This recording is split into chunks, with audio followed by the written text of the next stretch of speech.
Bienvenue sur le podcast Liberté libérale. Je suis Aurélie, psychologue entrepreneur. J'ai ouvert mon cabinet en janvier 2020 et à côté de ça, comme je suis passionnée de web marketing, j'ai décidé d'aider mes collègues, thérapeutes, praticiens et professionnels de santé à développer leur activité sur le web en boostant leur visibilité. Ce podcast abordera donc les thématiques du référencement et du web marketing afin que vous puissiez vivre sereinement de votre activité. Je vous souhaite une bonne écoute.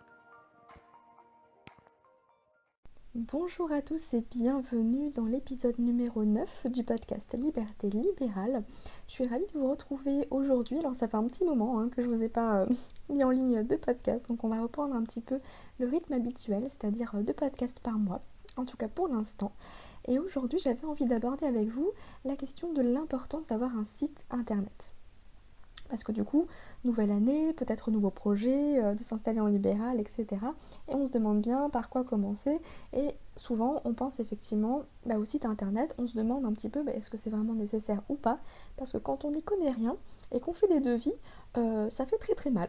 Donc effectivement, on peut souvent mettre la création de son site au second plan, alors que pour moi c'est juste primordial, c'est un petit peu la base, et je dis souvent que si vous n'avez pas de site, vous n'existez pas. Alors je suis un peu radicale effectivement dans mes propos, mais je vais vous expliquer un petit peu pourquoi, et surtout pourquoi c'est hyper important de créer un site quand on se lance en libéral ou dans toute autre activité d'ailleurs, avec trois points essentiels. Donc la question c'est, est-ce que je dois obligatoirement avoir un site pour mon activité ? Vous l'avez compris, pour moi la réponse est oui, mais on n'est pas tous d'accord, il y en a qui vont dire moi j'ai pas de site et ça marche très bien, le bouche à oreille, etc. Ok, super, mais quand on débute, qu'on n'a pas de patientèle, qu'on n'a pas de contact avec des médecins ou autres, des prescripteurs, eh bien il faut bien commencer quelque part, et pour être visible, eh bien moi la première chose à faire que je vous conseillerais, c'est de créer votre site internet. Alors en quoi est-ce que c'est important d'avoir un site quand on se lance en libéral ? Tout d'abord, la première chose, c'est pour être visible. Parce que comment est-ce que vous voulez qu'on vous trouve si vous n'êtes nulle part ? Alors bien sûr, vous avez certainement pensé aux pages jaunes, à Google My Business, peut-être même à Doctolib, à faire le tour du quartier pour déposer vos cartes de visite, etc. Mais est-ce que c'est vraiment suffisant ? Alors certes, c'est un bon début, ça c'est clair, mais mettez-vous à la place de vos patients, de vos futurs patients. Aujourd'hui, les patients ils vont chercher des informations sur Google en fait.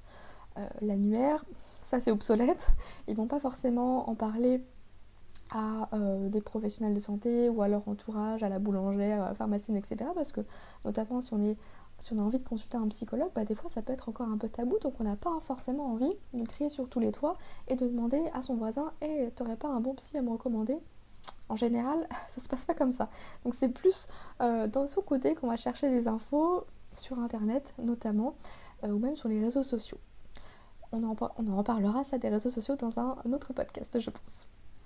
Donc en gros, pour vous trouver, il faut forcément taper les bons mots-clés. Parce qu'en fait, si on ne vous connaît pas, on va pas taper votre nom et votre prénom pour vous trouver. Ça, on est bien d'accord. On va plutôt aller rechercher le nom de la profession et le nom de la ville dans laquelle vous êtes.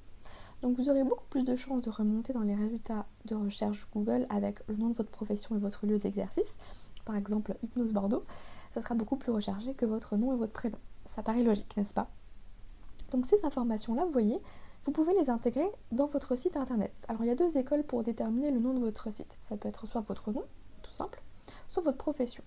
Et moi j'opterais plus pour la deuxième solution parce que ça permet d'intégrer déjà les bons mots-clés aussi dans l'adresse de votre site. Ça peut être hypnosebordeaux.com, pourquoi pas, même si je pense que ça c'est déjà pris. Mais ça va permettre aussi d'améliorer votre référencement naturel. Vous allez avoir beaucoup plus de chances d'être visible. Parce que qu'on se le dise, même dans le domaine du paramédical, il est important de se constituer une patientèle pour pouvoir en vivre décemment. On est bien d'accord.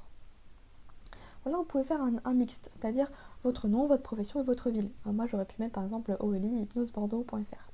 Pourquoi pas ?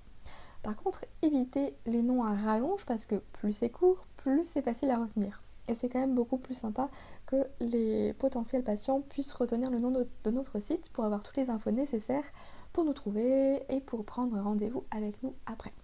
Donc la première chose qui est hyper importante pour moi quand on a un site, c'est justement de pouvoir être visible. Ça, vous l'avez bien compris.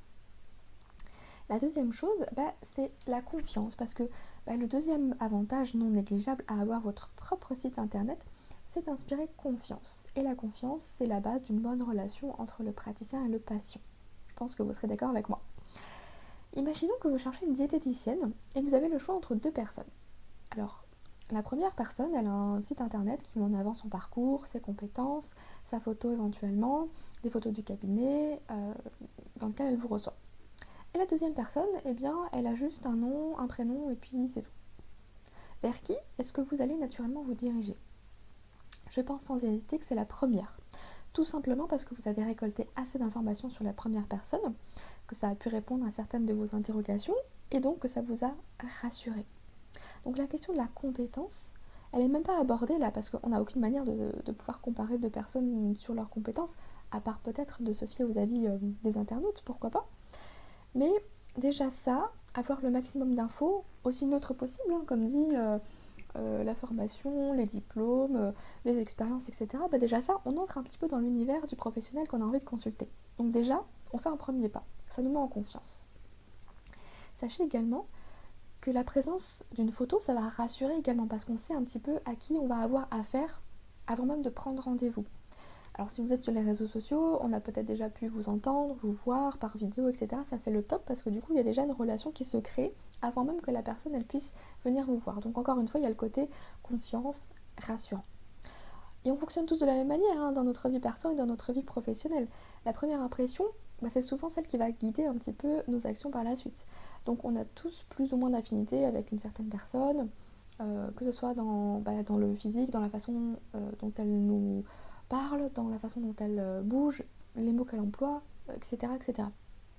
Donc en fait, on va naturellement se diriger vers la personne qui nous inspire le plus confiance. Donc je vous invite vraiment à mettre une photo de vous sur votre site. Alors, vous avez le droit de sourire, parce que le sérieux n'empêche pas la sympathie. Donc pensez vraiment à mettre en confiance déjà avant même qu'il y ait un premier contact direct.